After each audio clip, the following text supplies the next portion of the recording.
인사청문회 얘기 좀 해보겠습니다. 자, 정세균 국무총리 후보자의 인사청문회가 날짜가 잡혔습니다. 다음 달 7일하고 8일 이틀간 열리는 걸로 잡혀 있는데 증인 채택은 아직 논의가 안 되고 있습니다만 그렇죠. 뭐 정세균 그 국무총리에 대한 청문회는 좀 비교적 조용하게 순탄하게 흘러가는 거라고 예상들을 많이 하고 있어요. 일단 정세균 후보가 워낙 다선이고 국회에서 또 여야를 막론하고 평판이 또 괜찮은 편이고요. 그리고 또 오랫동안 검증되지 않았겠습니까?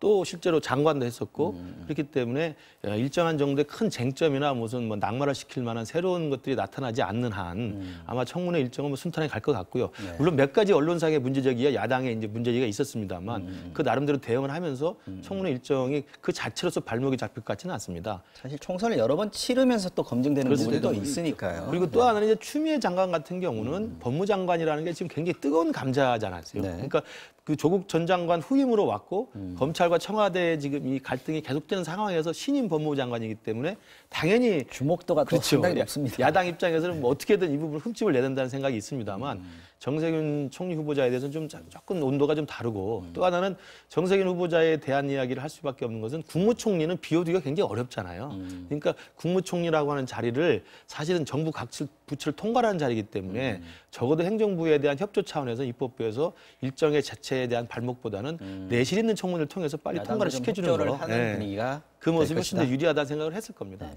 추미애 법무부 장관 후보자 경우에는 증인 지금 없이 청문회를 할 가능성이 좀 높아지고 있는 것 같습니다. 네. 그러니까 지금 야당 한국당은 이제 그 울산시장 그 선거 개입 의혹 사건 그 당시에 추미애 의원이 당대표였단 말이에요. 더불어민주당 당대표였기 때문에 어떤 형태로든 간에 이 사건에 연루됐을 가능성이 있다라고 이제 주장하고 있는 거거든요. 그러다 보니까 여러 명을 지금 이제 송병기 울산시 경제부시장이라든지 황운하 전 뭐 대전청장 이런 분들 증인 채택하겠다라는 건데 물론 국정조사 때도 아니, 검찰 수사 때도 국정조사 열 수 있어요. 열 수 있는데 지금 이 부분은 굉장히 민감하게 지금 검찰 수사 중인 상황이기 때문에 민주당으로서는 당연히 이제 증인 채택에 반대할 수밖에 없죠. 아마 조국 전 장관 그 청문회 때도 한 명 정도밖에 안 나왔어요, 증인이 제 기억으로는. 이번에도 거의 증인 없는 그러한 청문회에 대할 가능성이 높다라는 생각이 들기도 합니다. 자, 다른 얘기 좀 해보겠습니다. 곧 물러나는 이낙연 총리가 총선 역할론과 관련해서 당에서 요청을 한다면 황교안 한국당 대표와 맞붙을 용의가 있다라는 취지로 언론 인터뷰를 했습니다. 자, 보시면 편한 길로 가고 싶은 마음이 없다. 당에서 제안하면 기꺼이 수용할 생각이다라고 얘기를 했습니다. 자, 이 총리 입장에서는 뭐 이제 자기 정치 하겠다면서 당에 돌아가는 상황이기 때문에 먼저 좀 수를 던진 거 아닌가 싶은 생각이 듭니다. 그리고 저게 이제 사실은 지금 여권의 사실은 대선 주자 지지도 1위 아닙니까? 그럼 상당히 이제 무게감을 갖고 있는 건데 그렇다면 종로에서 자기가 나갈 수 있다고 한다면 물론 리스크 테이킹을 할 수 있습니다만 약간의 위험성은 있지만 거기에서 정말 황교안 대표가 나와서 맞상대로 겨뤄서 이긴다고 한다면 정말 범여권의 대선 주자로서 확고한 입지를 가질 수가 있는 거거든요. 그러니까 저것은 제가 볼 때 정치인이고 정치 지도자급으로 지금 오른 상황에서는 저 정도의 리스크 테이킹은 저는 볼 때 충분히 필요하다고 생각을 합니다. 그리고 당에 가가지고 지금 가서 공동선대위원장이나 아니면 전국을 돌아다니면서 비례대표 정도 하는 것이 제가 볼 때 이해찬 대표의 리더십도 있는 상황에서 조금 더 불편할 수 있는 상황이기 때문에 차라리 험지라고 이야기되는 종로에 가서 오히려 정치적인 어떤 모험을 걸어서 승리해서 돌아오는 그 모습으로 오히려 정치 지도자의 급을 좀 놀리는 저는 그런 전략이 저 이낙연 총리 입장에서는 좀 훨씬 더 낫지 않겠느냐 생각을 한 것 같아요. 왜냐하면 종로가 이게 쉬운 데가 아닙니다. 정세균 의장이 이겼습니다만 굉장히 보수성이 강한 데고요. 그다음에 내년 총선에 지금 한 4개월여 남았습니다만 이게 정권 심판론이 바람을 불면요. 이낙연 총리가 아니라 누가 와도 사실 심판론이 바람 불면 낙엽처럼 떨어질 수가 있어요. 그러니까 그걸 다 감안하고 지금 가겠다는 것이기 때문에 저건 제가 볼 때 먼저 내가 모험을 걸겠다라는 아마 정치 지도자의 모습을 보여준 거라고 생각합니다. 두 사람 중에서 누군가 한 사람이 콜을 하면 나머지 한 사람이 안 받을 수 없는 상황이 될 것이다라는 예상들 많이 하시잖아요. 지금 황교안 대표가 어떻게 나올까? 황교안 대표로서도 이제 뭐 국회의원 신문이 아니잖아요. 어쨌든 국회 진출해서 이제 뭔가 대권에 도전하든지 뭐 이렇게 가야 될 텐데 종로 1번지라는 게 앞서 잘 말씀하신 것처럼 너무나 위험한 지역이에요. 그건 이낙연 총리에게도 그렇고 뭐 나올지 안 나올지 모릅니다만 되면 굉장히 좋지만 안 되면 또 그만큼 그러니까 안 위험 되면 부담이 그 타격은 있다는 굉장히 심대한 거거든요. 그러니까 이거는 그야말로 오로와 나싱인 것 같아요. 조금 과장되게 표현하면. 그러니까 황교안 대표도 그건 마찬가지예요. 그래서 이낙연 총리가 저런 얘기는 했습니다만 끝까지 출마할지는 그건 좀 지켜봐야 될 것 같아요. 그러나 이낙연 총리로서야 저러한 표현을 쓸 수밖에 없는 거고 황교안 대표가 과연 어떤 입장을 낼지 모르겠어요. 이제 황교안 대표가 만약에 출마를 해서 좋지 않은 결과가 나온다면 뭐 그 타격은 말도 못할 거고 말이죠. 그래서 어쨌든 종로 1번지는 여러 가지 변수가 있겠습니다만 아직은 누가 출마한다라고 단정하기는 아직은 좀 이르다. 단지 이제 그 대선 주자급 인사들이 그런 입장 표명할 수 있겠으나 너무나 많은 변수가 있기 때문에 정치 공학적인 것도 있고 특히 여권 같은 경우도 또 다른 여러 가지 변수가 같이 개입돼 있다고 봐요. 그래서 일단 조금 더 지나가 봐야지 좀 윤곽이 나오지 않겠는가 뭐 그런 생각도 듭니다. 당 내에서도 지금 요구가 좀 있지 않습니까? 홍준표 대표가 전 대표 같은 경우에는 그렇죠. 전 대표만 대표 그 험지에 중진이냐, 가라고. 네. 험지에 현 대표는 안 나가냐라는 얘기를 한 것도 있고 지금 또 비례정당 얘기가 나오지 않습니까? 맞습니다. 예를 들어서 황교안 대표가 비례로 나온다면 한국당에서 비례로 나올 수는 없는 상황이고 그렇죠. 비례정당 창당할 때 황교안 대표가 대표로 가는 것도 좀 이상한 일이고 그러면 결국은 지역구를 선택할 수밖에 없는데 그렇죠. 아니면 출마를 안 하든지요. 근데 출마를 안 하는 것보다 이제 원외에 있으니까 이제 들어가고 싶어는 할 텐데 네. 두 가지 길인 것 같습니다. 결국 영남 좀 안정적인 곳으로 가느냐 아니면 종로로 가느냐. 그 정도 아니겠습니까? 저는 영남의 편한 길을 가는 건 완전히 자충수고요. 왜냐하면 지금 야당의 대표이고 야당의 대통령 후보 지지도 그래도 1위에 있는 사람인데 가장 편한 영남에 가서 국회의원 돼가지고 오는 게 무슨 의미가 있겠습니까? 그럼 선택지는 하나밖에 안 나요. 그럼요. 그러면 종로라고 하는 데를 지금 이미 이낙연 전 총리가 만약에 내가 선택하겠다고 이제 콜을 했으면 거기에 부응해서 가서 정말 목숨을 건 싸움을 한번 하고 이기든 지든 배팅을 하는 게 하나 남아 있고요. 그리고 두 번째로 말씀하신 비례로 가는 건데 비례도 지금 이게 선거법이 통과가 되면 비례한국당을 만든다고 지금 공언을 해놨기 때문에 네. 그렇게 비례한국당을 만든다고 하면 애초에 한국당에서는 비례가 없습니다. 예, 한 명도 한 안 명도 내야 안 내야 됩니다. 비례정당에 예, 그리고 비례한국당의 의미가 있는 비례한국당에 거죠. 가서 비례를 다 내는 거기 때문에 그럼 비례한국당으로 당적을 옮겨야 됩니다. 그렇죠. 이것도 굉장히 볼썽사나운 게 되는 거거든요. 한국당 대표가 비례한국당 예, 대표가 그러니까 제가 볼 때는 비례로 가는 길도 만약 선거법 통과와 이성정당을 만드는 게 기정사실화가 되면 비례로 가는 길도 사실 원천 봉쇄가 됩니다. 그러면 지역구 출마밖에 없는 거기 때문에 네. 지역구 출마를 할 거라면 종로라는 데 가서 오히려 정권 심판론에 부응해서 네. 이낙연 총리라는 큰 상대를 꺾고 오겠다는 바람이 그런 불지 않겠습니까? 그렇죠. 그 호소력 있는 걸 가지고 가는 게 오히려 그 지도자로서 클 수 있는 것이지 영남으로 선택하는 건 제가 볼 때 가능성은 극히 바다고 관전자들로서는 이게 지금 빅매치가 그렇죠. 성사되는 것이 흥행이 되니까요. 정치인으로서 특히 대권에 도전하겠다라는 인사가 자꾸 국민들이나 유권자들 눈에 자꾸 뭔가 피하는 것처럼 보이는 순간 벌써 그만큼 그 경쟁력이 떨어지는 거예요. 지금 지지층은 물론이고 그래서 저는 어쨌든 황교안 대표도 그렇고 이낙연 총리도 그렇고 특히 황교안 대표는 정치권에 들어와서 여러 가지 지금 많은 그 모험을 하고 있는 거잖아요. 네. 저는 그래서 뭔가 모험을 해서 험지에 출마하는 게 본인이 어떤 승부를 거는 게 아닌가라고 생각은 듭니다만. 왠지 저희가 부추기는 듯한 느낌이 좀 들어서 죄송스럽긴 한데 어쨌든 지금 황교안 대표는 지금 입원을 해 있는 상태지 않습니까? 다리가 좀 안 좋다라는 얘기들이 들리고 있는데 어저께 보니까 보수통합 메시지를 내놨습니다. 아침 당 회의에 내놨는데 그렇습니다. 이걸 배현진 씨가 읽었어요. 지금 대변인도 아니고 부대변인도 아니고요. 지금 당협위원장인데 여기에 좀 뭔가 읽는 분 뭐가 담겨 있다라고 읽는 분들이 많은 것 같습니다.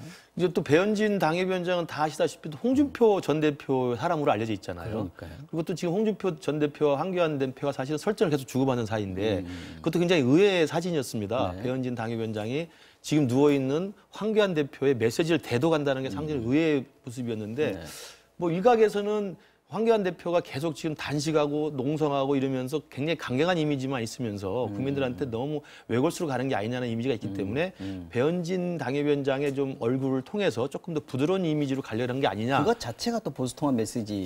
그리고 또 하나는 홍준표 전 대표까지 끌어안겠다라는 또 하나의 우회적인 모습도 되기 때문에 그걸 노렸다는 것도 있는데요. 어쨌든 조금 놀라운 사진이었던 건 맞고요. 그러나 이제 보수 통합의 메시지를 날린 건 저는 그렇게 생각합니다.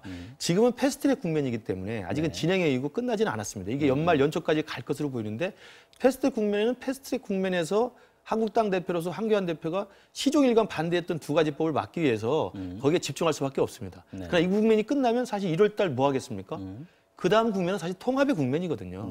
통합에는 사실 황교안 대표가 매달릴 이슈가 별로 없어요. 그러면 통합의 국면을 위해서 지금 먼저 패트가 끝나면 통합으로 가겠다는 메시지를 먼저 날린 거라고 생각이 들고요. 그리고 이제 통합은 이미 사실은 시청자분들도 잃어버렸을지 모르겠습니다. 한 달 전에 이미 기자회견을 통해서 통합을 하기로 했거든요. 그 제안을 했고 그 제안에 대해서 유승민 지금 새로운 보수당 인재영입위원장 같은 경우는 일단 호응을 한 상태거든요. 그러면서 보면 패트 국면이 지나면 통합 국면으로 갈 것이고 통합 국면에서 일단 보수나 중도까지를 포함한 범야 통합을 좀 해보겠다. 이런 의지를 아마 병상에서 배현진 당협위원장을 통해서 좀 알린 것으로 보입니다. 보입니다. 이제 그 선거법이 통과되면 네. 이 뭐 무늬만 사실 연동형이긴 합니다만 어쨌든 간에 뭐 애써 좀 긍정적으로 이제 좀 변호를 한다면 나름 어쨌든 연동형의 단초는 열은 거 아니겠어요. 아무튼 간에 비판받을 점이 많지만 문을 열었다 이러면 그 정도는 어쨌든 평가할 수 있다고 보는데 그 선거법이 통과되면 또 이 보수 통합도 그렇고 야권 개편도 그렇고 상당히 변수가 될 것 같아요. 통과되면은 보수 통합에 좀 오히려 장애가 될 수가 있는 거죠. 새로운 보수당 같은 경우도 비례 의석을 좀 얻고 이렇게 되면은 오히려 보수 통합에 걸림돌이 될 수 있는데 통합하는 것보다 따로따로 각계 전투 벌이는 게 더 유리한 상황이 그런 정치적 되니까요. 계산할 수가 있죠. 네. 그 부분이 하나 있다고 하는 거예요. 알겠습니다. 그런데 민주당에서는 어저께 있었는데 저희가 시간 때문에 소개를 못 해드렸습니다. 총선 인재 영입 1호를 발표했습니다. 척수장애인이었어요. 최혜영 교수였는데 이분이 조국 전 장관 퇴진운동에 서명했다는 얘기가 나와가지고 좀 논란이 일었는데 당에서 확인을 해보니까 동명이인 뭐 이런 걸로 지금 결론이 난 것 같습니다. 이 인재 영입의 의미 그 전에는 이 남자 해가지고 20대 남성 무명의 남성 할 거라고 했는데 40대 여성이 됐습니다. 이게 어떤 의미가 있는지 좀 한번 짚어주시죠. 일단 인재 영입이라는 게 되게 우리나라 국회의원들이 특히 법조인들이 많이 대표되어 있잖아요. 지금 판사 검사 출신들이 그래서 이른바 과다 대표되어 있는 편이고 단일 직종으로 가장 많은 게 법조. 특히 이제 청와대 참모 고위 관료들 뭐 이런 분들이 많이 오는 경향이 없지 않아 있잖아요. 어느 정권 때나. 근데 그런 것보다 국민들이 바라는 거는 뭔가 시민사회 이해를 반영하는 것, 그중에서 사회적인 소수라든지 약자들 이런 분들이 국회에 들어가서 그들의 이해를 반영하는 게 가장 맞는 거거든요. 사실 연동형 비례대표제의 취지도 그런 거였거든요. 취지도. 그러면서 볼 때 민주당이 최 교수를 영입한 건 뭐 상당히 참신성이 있다고 봅니다. 그런데 문제는 이제 이런 분이 들어와서 당에서 역할을 할 수 있도록 당이 좀 이 자락을 좀 깔아줘야 돼요. 그래서 인재 영입하고 그리고 상당히 그런 이미지나 참신성에선 표를 얻었는데 나중에 막상 국회가 열리고 나면은 역할을 제대로 못한 경우가 많았기 때문에 정치 개혁이라는 차원도 그렇고 국회 개혁이라는 차원에서도 그렇고 저런 분들이 들어와서 정말 그들의 이해를 반영할 수 있는 여야의 문제를 떠나서 그렇죠. 장애인이면 장애인 또 약자면 약자 그런 일을 할 수 있게끔 기반을 마련해 주는 게 우리 국회의 역할이다라고 생각합니다. 선거에 얼굴로 쓰고 끝나는 것이 아니고 그렇습니다. 실제로 국회의원으로 활동하면서 대표성을 가지고 할 수 있는 청년은 청년, 여성이면 여성, 장애인이면 장애인 그 역할을 줘야 된다는 거죠. 그 정당에서. 그렇습니다. 네. 알겠습니다. 마지막으로 좀 이 소식 짚어보겠습니다. 사흘 전에 중국에서 열린 한일 정상회담 때 문재인 대통령의 발언 도중에 일본 당국자가 취재진을 철수시켰습니다. 그러면서 문재인 대통령의 발언까지 중단되는 상황이 벌어졌는데 이 상황 잠깐 보고 오겠습니다. 매우 중요한 평생번영의 동반자입니다. 잠시 불편한 일이셔도 결코 멀어질 수 없는 사이입니다.